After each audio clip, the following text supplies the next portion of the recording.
All right, so good day to everybody. Welcome back to the Formula Sports channel. And as always, thanks for being here. You guys know your support is very, very much appreciated indeed. Kindly asking you guys to remember the YouTube stuff, to hit the likes button on the video, subscribe to the channel, and also to share the video as well, because these are free and easy ways to support the channel. It helps us to get our content. The YouTube stuff helps us to get our content going in the algorithm, so more and more people can see the video and be exposed to our content. You guys see the banner at the end of your screen: sustainable solution to fixing Jamaica's football field crisis. A crisis indeed is what we have when it comes to the football pitches on the island. You have some people always accost vloggers and I say, yo, vloggers always accost about the problem and not really forward with no real solutions. I'm sure you guys, those who express that sentiment, would be happy to see this video, because this is a solutions video, and that is not true. We talk about a lot of solutions here on YouTube, not only on this channel, The Formula Sports, but on other channels as well. All right, so let's get into it. The other day I was doing an interview with Conrad Mattison from 876 Stream. Now, many of you know that 876 Stream plays a massive role in marketing the JPL and also Jamaica's football overall. And I was saying to Conrad Mattison that the biggest and best marketing strategy that can be applied to market the Jamaica Premier League is to fix the fields in Jamaica, ladies and gentlemen. The fields that the JPL is played on. If you fix that, that would be the biggest and best marketing strategy that could be implemented for the JPL.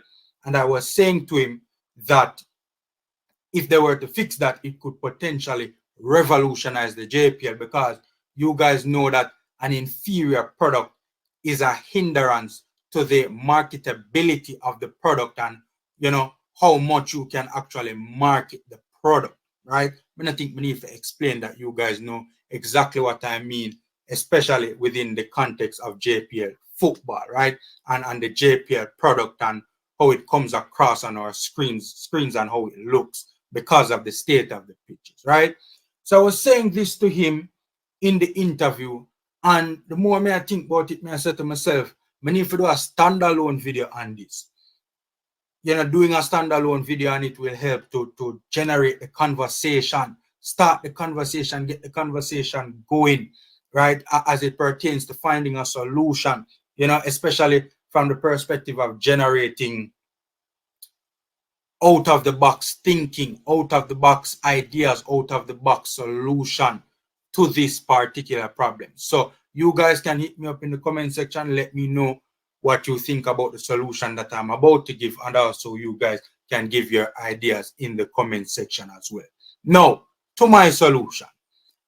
My solution as it pertains to fixing the field crisis in Jamaica is, instead of having each club/facility manage its own operations independently, hire its own team and basically to source the resources for field maintenance on its own independently, and basically have a scenario where all of the clubs them end up a ball about the lack of resources, lack of human resources, for example, groundsmen, lack of financial resources, water seems to be a big issue as well, lack of expertise, etc., etc.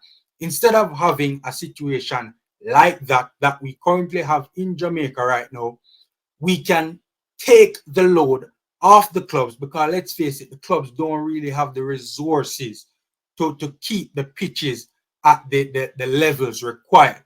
So instead of having each club manage its own grounds maintenance operations independently, my suggestion is to centralize the ground maintenance operations on a regional level. Let me explain that, ladies and gentlemen. For those of you who don't know, Jamaica's football was recently split up into 4 regional associations by the Jamaica Football Federation, right?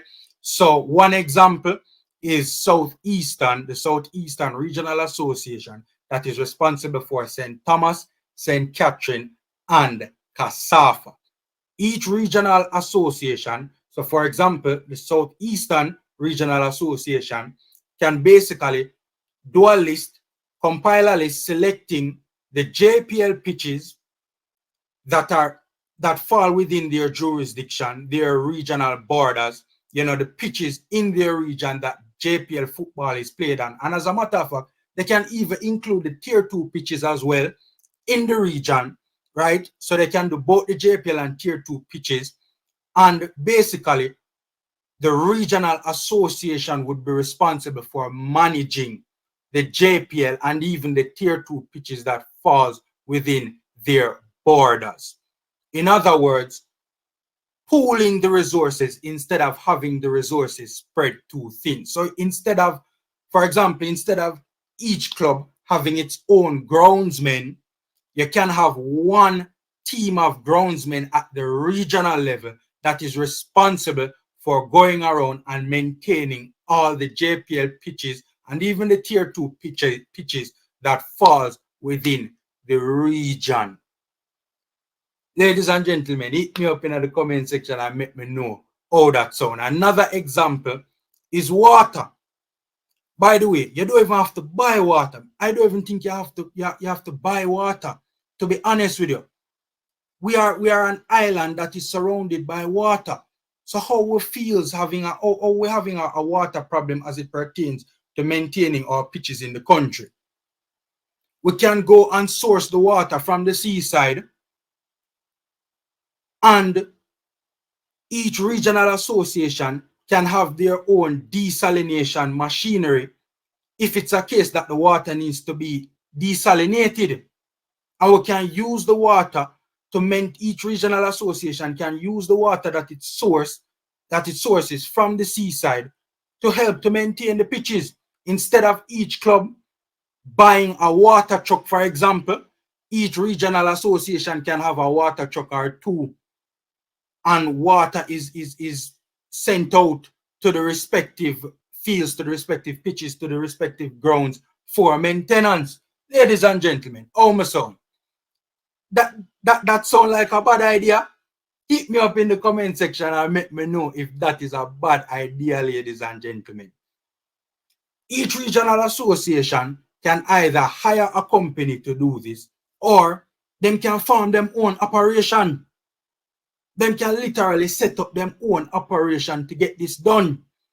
If it is more feasible to form their respective operations, if that is a more feasible option, and if it's a case that there is a knowledge and expertise problem on the island, them can either set up and select a team of groundsmen, send them overseas for some training. Each regional association can do that, or them can bring the training here to Jamaica to their own respective regional association and host training and get their groundsmen that is a part of their regional association ground maintenance team, get them the necessary training that is needed to maintain these pitches that falls within their region, the JPL, and if they want to include the tier 2 pitches as well.